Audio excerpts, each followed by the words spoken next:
I'm Robert Santana, owner of Weights and Plates Gym. Today I'm going to talk to you about how to progress yourself to a pull-up if you cannot do a pull-up. Oftentimes we get people that walk in the gym and weigh over 200 pounds per se and can't necessarily do a pull-up. Brandon, how much do you weigh? 255. Can you do a pull-up today? No. Okay, so what do we do at Brandon? Well, there's lots of different options when you go to a commercial gym. You have bands, you have assisted pull-ups, but I personally like the classic lat pull-down device.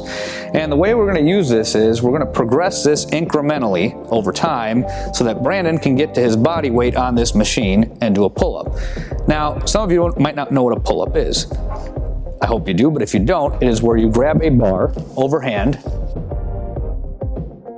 A chin-up uses more muscle mass than a pull-up because by supinating the hand, you're engaging the biceps more to help you with the lift. However, every variation of a pull-up, whether it's an overhand, underhand, or wide grip, is primarily facilitated by the lats. Your back does most of the work. The only difference when you supinate the hand is you get a little bit of help from the biceps. So we're talking about maybe a couple of rep difference. So if you could do 15 chin-ups, you might only be able to do 12 pull-ups. So it's not that big of a difference. So Brandon can't do one today, which is why I had to demonstrate it. He's going to do a lat pull-down machine, which simulates the same movement as the pull-up. The pull-up, the primary muscles involved are the back muscles, specifically the lats, and the arms, specifically the biceps if you're doing it supinated. If you're doing it pronated, you're using more of the forearms. So the movements, the joint actions that are involved are elbow flexion and shoulder extension. So we're going to simulate that here. So I want you to take a seat on the device, adjust the knee pads to the desired height so that your feet are flat on the floor and the bar isn't pulling you up off the chair. We're going to use gym chalk so that Brandon's hands stick to the bar well. You want to use this on all pulls that involve a tension grip. You want to leave the chalk on your hands so that your hands stick to the bar that you're about to grab. Adjust the knee pads to the desired height so that you're not getting pulled up off the chair by the bar. I'm going to load an amount of weight that you can probably handle reasonably well. What do you think? You've done this before. I'd say 100 pounds, yeah. 100 pounds. So Brandon's 250, he's gonna pull down 100 pounds using this device. So I want you to grab the bar, about shoulder width apart, supinated grip. I want you to place it at the top of the fingers, right above the interphalangeal joints, which is, in other words, the area where you develop calluses. You wanna place the bar right above that.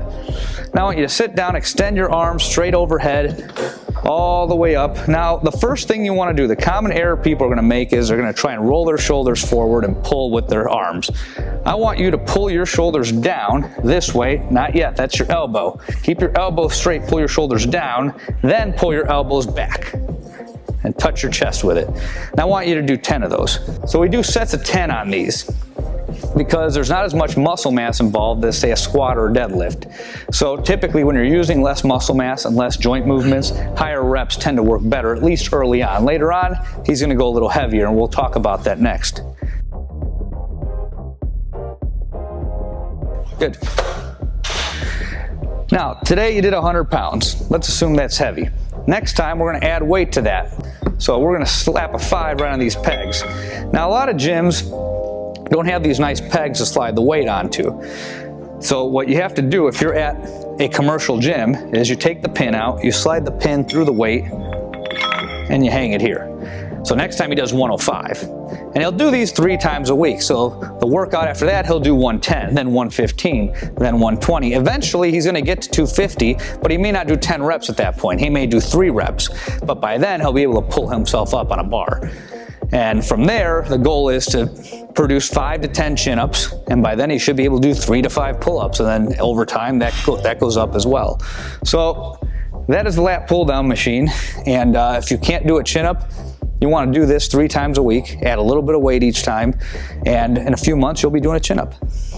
Typically, the way that you would progress this is you'd start with 4 sets of 10 to start out, run that up for as long as you can, so you add a little bit of weight each time. You might add 5 pounds the first workout, then go down to 2.5 pounds per workout, and then when 10s get too hard, you're going to go from 4 sets of 10 to 4 sets of 8.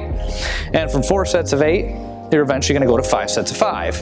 And by the end of it, when you start approaching body weight for a lot of you, you're gonna be doing about 5 sets of 3. And once you can do body weight for about 3 to 5 reps, you should be able to produce 1 to 3 chin-ups.